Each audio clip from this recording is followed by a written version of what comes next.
Hey guys, welcome to Iron Reviews, the show where I bring you Marvel and DC content twice a week, and today we review Uncanny Avengers issue 13. The con begins with Deadpool thinking over the events that happened with Ulysses having a vision about Bruce hulking out and killing all of them. Deadpool wonders why everyone was just yelling at Bruce, like that's ever worked out in any situation. But before Deadpool can make a joke to line up the mood, one of them actually takes the shot and kills Banner in cold blood. And when Deadpool found out who killed Banner, he didn't really think Hawkeye had it in him to kill Bruce Banner, aka the Hulk. Hawkeye took his first murder like an old pro and got lawyers to help him try to prove his innocence. And even Deadpool talked with the other Hawkeye, discussing about their opinions on the situation at hand. We cut later as we see Deadpool jump out of an airplane, landing on top of a prison facility. Deadpool still thinks about what happened to Bruce and thinks how half of those there with Banner were his friends, while the other half were just white hats, mortified their side killed a founding Avenger. As Wade lands, he thinks how he could have just walked into prison with Avengers ID and everything, if talking to Clint was the only goal here. Wade uses acid to get rid of the parachute and knocks out the security guard on the roof. Wade's surprised he's here at the cellar, basically the place where most of the dangerous criminals go to rot, and even though he's an Avenger, he always thought he would end up here, but tonight he's breaking in. He goes inside and waits for the elevator, only when the door opens, a guard is there, and Wade quickly punches the guard in the face and takes the keys he has. As he finds Clint's cell, Wade knocks out one of the other guards and uses the key to open Clint's cell. Wade opens the door and Clint's wondering what Wade is doing here, with Wade just telling Clint he's here on the behalf of the Green Lives Matter movement. Clint tells Wade he shouldn't be here, but Wade just thinks that's rich, coming from the guy that used to say the only place he belonged was jail. Clint asks if he's just here to gloat, but Wade tells him no. In fact, he's actually here to bust him out. But they can't wait. They only have 2 minutes before the Zodiac boat he hired leaves them.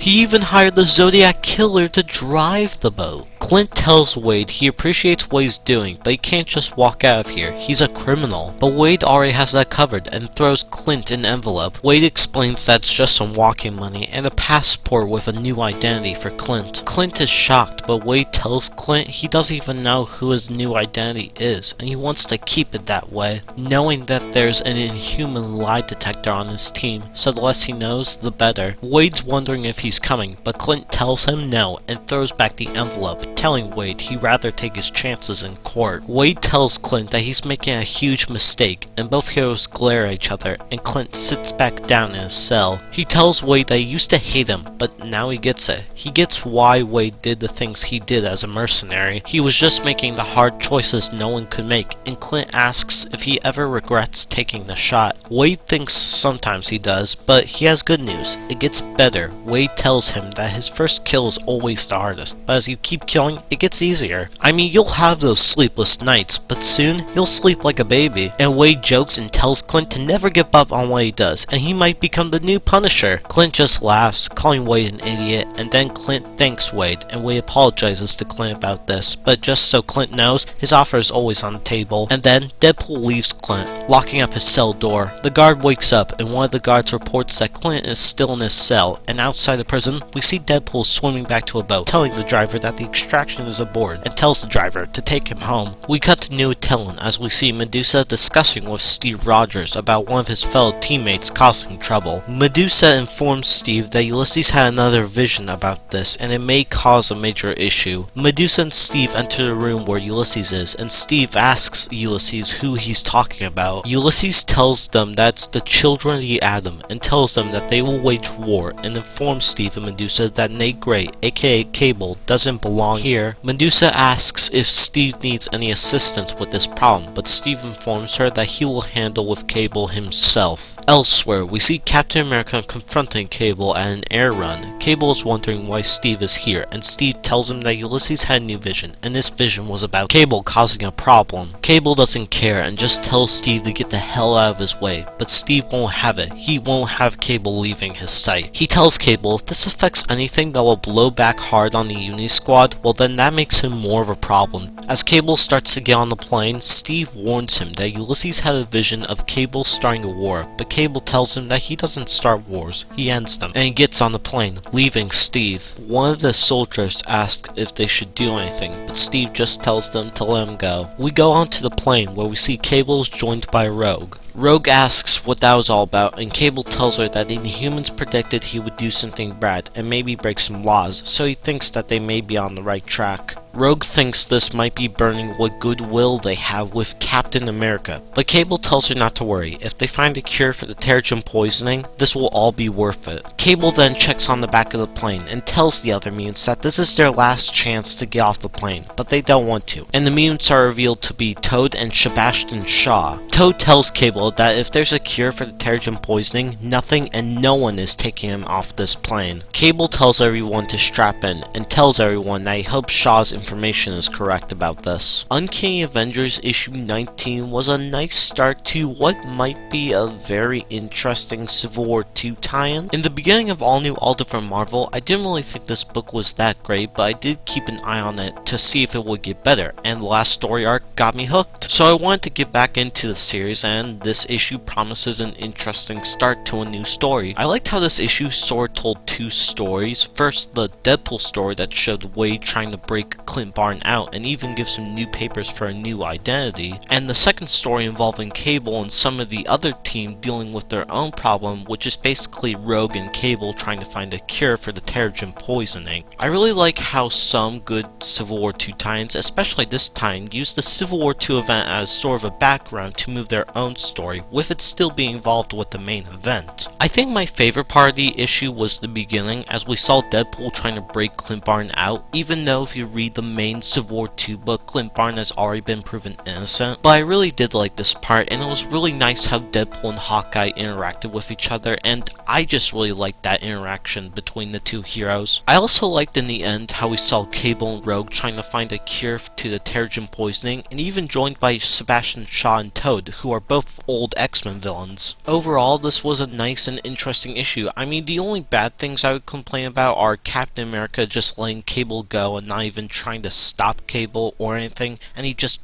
lets him go. I didn't really understand why he did that. I also have to complain about the art. I mean, this art is good, but in some places the art just looks weird, and I kinda don't really like it. But overall, this was a good issue with good art and a promising story. I think I would give this a 7.5 out of 10, and I would recommend this comic. Hey guys, thanks for watching, and don't forget to like, comment, and subscribe for more Iron reviews, and check out my Twitter at IronHulk018. My name's August, and until then.